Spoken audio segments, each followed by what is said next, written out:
Allô. Donc, comment construire un diagramme d'égalité physique ou un diagramme de comparaison entre des données à laquelle on connaît les incertitudes, qu'on a trouvé les incertitudes. Donc, technique de comparaison. Dans un graphique, on veut voir comment sont. Ça permet de mieux visualiser les deux mesures qu'on veut comparer, souvent la théorie versus l'expérience. Alors ici, j'ai dans le fond une analyse qui a été faite de données sur une table à coussin d'air, donc sur une table à coussin d'air à laquelle on a fait un mouvement parabolique en deux dimensions. Donc j'ai le temps, la position X, la position Y. On a fait le calcul de la vitesse et son incertitude. Et par la suite, on a mis ça en graphique avec l'analyse des pentes extrêmes. On a défini, dans le fond, ici, par la méthode algébrique, la pente et son incertitude provenant du calcul algébrique. Maintenant, je veux comparer cette accélération-là et son incertitude que j'ai trouvée de façon expérimentale avec l'accélération qui est théorique. Ici, l'accélération théorique sur une table à coussin d'air, c'est 9,8 sinus de langue. Négatif parce que ça descend. Alors, à partir de ce moment-là, j'ai fait G sin θ. Donc ici, c'est ce que j'ai, G sin θ. N'oubliez pas que sur Excel, les sinus des angles doivent être en radians. Donc, on transforme l'angle en degrés en radians avec la fonction radian. Et j'ai fait l'incertitude aussi de cette donnée-là, ici, en faisant tout simplement la méthode des extrêmes. Bon, maintenant que j'ai ces deux données-là, ce que je veux faire, je veux les mettre en graphique, là, un par-dessus l'autre, pour voir avec leurs incertitudes si ça chevauche ou si cela ne se chevauche pas. Donc, première chose que je vais faire, peut-être, c'est aller dans un petit coin, je peux aller même sur une autre page, mais je vais aller faire, dans le fond, commencer par 1 et 2. Je vais mettre 1 et 2, comme ça.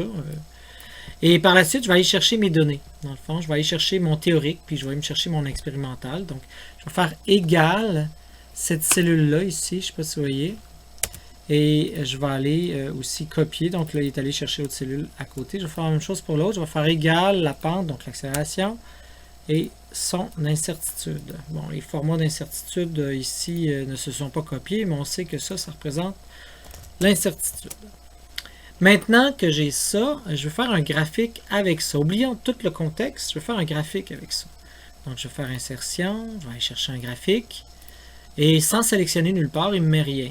On tape parfois Excel, il sélectionne des données, fait que vous faites bouton de droite sur le graphique, vous faites sélectionner les données, puis quand il vous a déjà ajouté des séries, là, admettons qu'il vous a ajouté quelque chose, vous cliquez dessus, vous faites supprimer, et vous recommencez à neuf.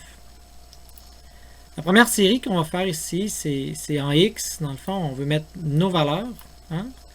Mais là, je ne veux pas qu'il soit à la même hauteur, je veux qu'il soit à deux hauteurs, c'est pour ça que je vais prendre 1 et 2, hein? Donc, je vais aller sélectionner mon 1 et 2 en Y. Bon, là, ça a mal fait. Ça, c'est en X. Je vais sélectionner en Y mon 1 et 2. OK? De cette façon-là. Bon, il y a deux techniques que vous pouvez prendre. Vous pouvez faire ça 1 et 2, ce qui va très bien fonctionner. Ils vont apparaître comme ça. Ou sinon, ce que je peux aussi faire, c'est je peux ici sélectionner, dans le fond, égal. Je vais rouvrir mon accolade. Je vais mettre 1,2, puis je vais fermer mon accolade. Donc, ça va faire le même principe, il va mettre 1 et 2. OK? Donc, ça, c'est ce qui va fonctionner. Donc, il va les mettre un par-dessus l'autre. Là, ici, je ne sais pas pourquoi, tantôt, il y avait quelque chose de particulier. C'est comme s'il prenait les nombres comme si c'était des gros nombres. Mais bon, l'idée, c'est d'avoir deux chiffres distincts. Après, on élimine l'axe des Y. On n'en a pas besoin. Bon, maintenant qu'on a ça, on va pouvoir simplement ajouter nos incertitudes. On va aller ici, on va faire les barres d'erreur standard, hein, qui m'a fait automatiquement. Je repars sur le clic le plus pour éliminer. J'enlève un Y, il n'y a pas rapport d'avoir quelque chose en Y là. Et là, je veux personnaliser celles qui sont en X. Là, on est en une dimension, on va se mettre sans empattement. Donc ici, on se met sans empattement. Et pour ce qui est de l'incertitude, on va aller personnaliser ça ici. Donc, encore, je vais me tasser, je suis devant là. Donc, je clique sur mon incertitude, je m'en vais en bas et je fais personnaliser. Donc, on va aller chercher les valeurs positives. Et après, on va aller chercher les valeurs négatives. Toujours dans le même sens. J'ai fait 1, 2 tantôt, 1, 2. Fait qu'il va les associer automatiquement aux bonnes données. Alors, ça me donne quelque chose comme ça. Ici. Donc, pour ce qui est de celle-là, l'incertitude est très petite. Donc, je peux diminuer peut-être la grosseur de mes marques pour voir un peu mieux de quoi a l'air mon incertitude. Donc, vous voyez, elle est très petite et ça se chevauche très bien. Bon, maintenant, ici, dans ce cas particulier-là, vous voyez que sur l'axe ici, il y a beaucoup de virgule 000, donc vous pouvez double-cliquer sur ça et aller dans l'histogramme, toujours le dernier ici, là. Et dans nombre, on peut aller spécifier le nombre de décimales qu'on veut lorsque ça nous agace.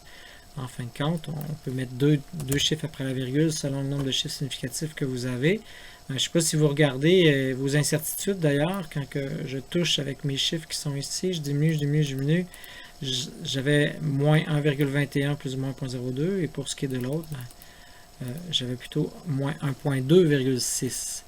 Donc ici, donc on a deux chiffres après la virgule, on est pas mal correct. Bon là, il vous reste à mettre le titre, blablabla, graphique de comparaison.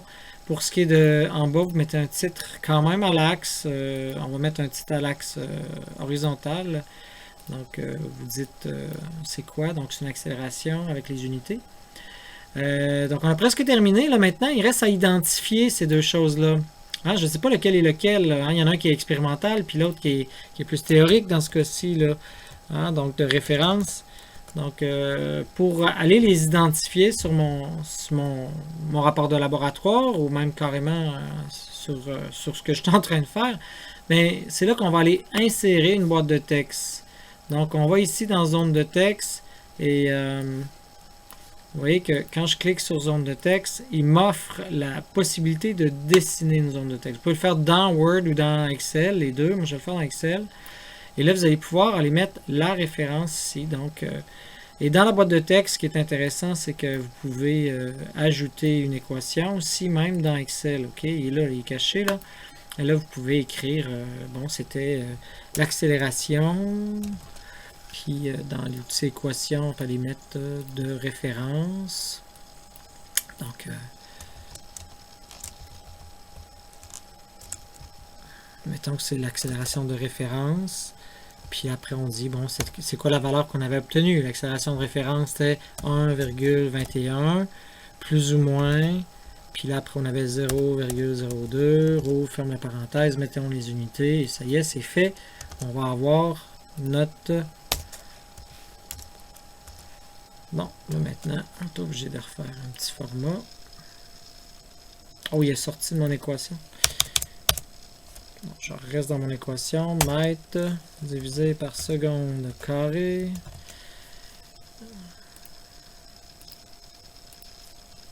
Ah, il ne prend pas, fait CTRL X, le mettre dedans. Parfois, hein.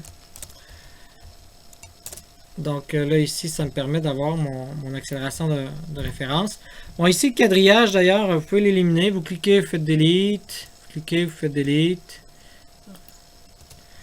Donc déjà, ça va être peut-être plus. Bon, là, vous voyez, il y a un quadrillage sur ma boîte de texte que j'ai faite. Fait que format de la forme, faites aucun remplissage. On n'a pas besoin de remplissage. Faites aucun contour. On n'a pas besoin de contour. Et ça y est, j'ai ma première. C'était celle-là qui était l'accélération de référence. Je peux la mettre sur le côté. Je peux la mettre un peu en dessous. Donc, comme vous aimez mieux, ça fait quelque chose de propre. CTRL-C, puis après, ben, je modifie, puis je fais mon autre. CTRL-V, puis ça y est, je vais avoir les deux dans le temps de dire. Je ne sais pas si vous voyez un peu le concept, là. Si vous avez de la misère à la mettre, vous voulez, ben, n'oubliez pas que vous avez la possibilité de changer ici, là, hein, vos axes. J'ai double-cliqué sur l'axe en bas, puis je peux lui dire, ben, mon maximum, si je mets 1, je ne sais pas si vous voyez, ça vient de changer un peu la proportion. Donc, si vous voulez, vous pouvez aussi modifier vos axes si vous voulez avoir plus de place à droite ou ce genre de choses-là. Donc, là, vous modifiez pour... Là, la dernière chose, hein, c'est pas terminé, une des choses super importantes. Avez-vous remarqué que ici, j'ai fait des références toujours à tout ce que j'avais. Hein? Donc, ce qui est là, en tant que tel, si je double-clique là-dessus, là, ça fait référence à R26 qui fait référence à le calcul. Donc, j'ai toutes les décimales. Il faut toujours garder toutes les décimales. Je ne sais pas si vous voyez, j'ai toutes les décimales qui sont ici. Parce que si j'arrondis, là, ça va totalement changer. Peut-être que ça va plus se chevaucher si je change ça. Peut-être pas ici, mais regardez, si je fais moins 1,2, déjà, on peut voir le point changer de place. Puis on peut voir les incertitudes. Ah, je ne sais pas si vous avez vu, ça a augmenté un peu les incertitudes. Si je fais 0,02, ah, l'incertitude a augmenté un peu. Bon, ça, on ne devrait pas voir grand-chose. ça va se déplacer un peu. Fait qu'en bout de ligne, bon, ici, c'était pas critique, mais dans certains cas, ça peut être critique si ça se touche ou si cela se ne touche pas. Donc, il faut jamais arrondir, jamais prendre les données arrondies pour faire un diagramme de comparaison, mais toujours prendre la référence des calculs. Ça veut dire que tu ne fais pas de calculatrice, tu fais pas le calcul sur ta calculatrice pour mettre la réponse qui est là. Tu fais faire le calcul par Excel et tu as toutes les décimales. Bon, on se doute qu'on n'a pas besoin d'avoir toutes les décimales, mais c'est beaucoup plus approprié de travailler de cette façon-là. Habituez-vous comme ça. Donc, ça ressemble pas mal à ça. Bon travail.